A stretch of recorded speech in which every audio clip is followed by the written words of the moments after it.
So we need to talk. Ahmaud Arbery is dead because he was a black man. He was hunted down by two white strangers in broad daylight because he was two things. He was black and running, which was enough reason for them to grab weapons and get in their truck and chase him down the street and assassinate him in the middle of the day. Being black and running was Ahmaud's crime.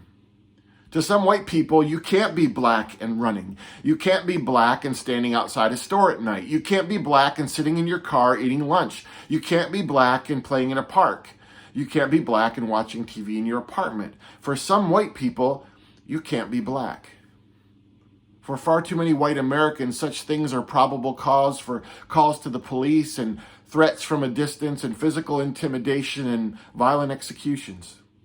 This is the unthinkable reality of the America that we live in. And in this America, there are only two kinds of white Americans. There are white racists and white anti-racists. I'm not talking about white people who profess to be against racism and they feel bad when they see a story like this and then move on with the rest of their day. I'm not talking about white people who say they're against racism but then endure grotesque racist dinner table diatribes from uncles and sisters and husbands and choose not to speak because they don't want to deal with the blowback at home.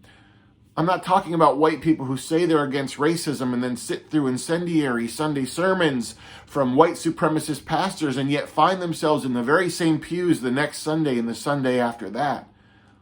I'm not talking about white people who claim they're against racism but then absorb vile break room jokes and laugh outwardly outside even though inside they're sick to their stomachs.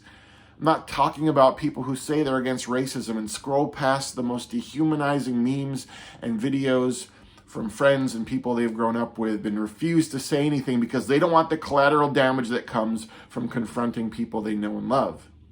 In the presence of this kind of cancerous hatred, the kind that killed Ahmaud Arbery, the kind that's having a renaissance here in America, there aren't moderate gray spaces to sit comfortably and observe from a distance. No, this is a stark place of black and white clarity.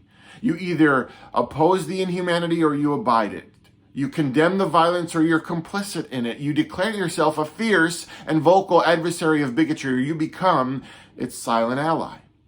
White friends, we're being asked to speak clearly because when we do, we place ourselves alongside people who deserve to get up today and run and stand outside stores and sit in their cars and play in the park and relax in their homes. And we place ourselves across from the bigots who feel they'll never be held accountable for not wanting black people to do these things. Now, to be clear, this outward stance doesn't erase our privilege or exempt us from our prejudices or remove the blind spots within us that perpetuate inequality.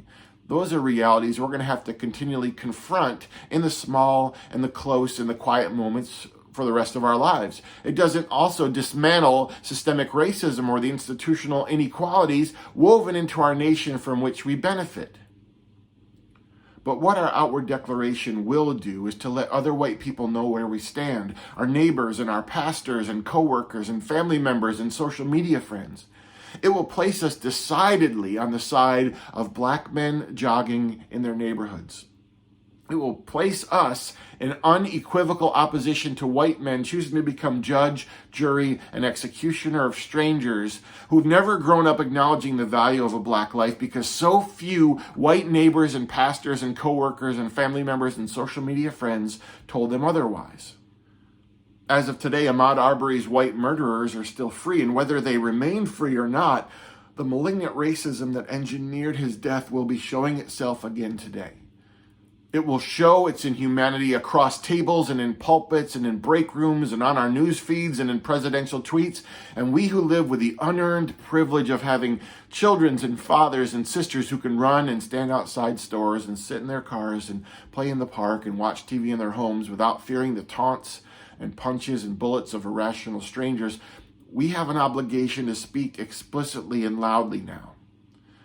White Americans need to condemn white racism in America or be guilty of it. I want to be someone who condemns it.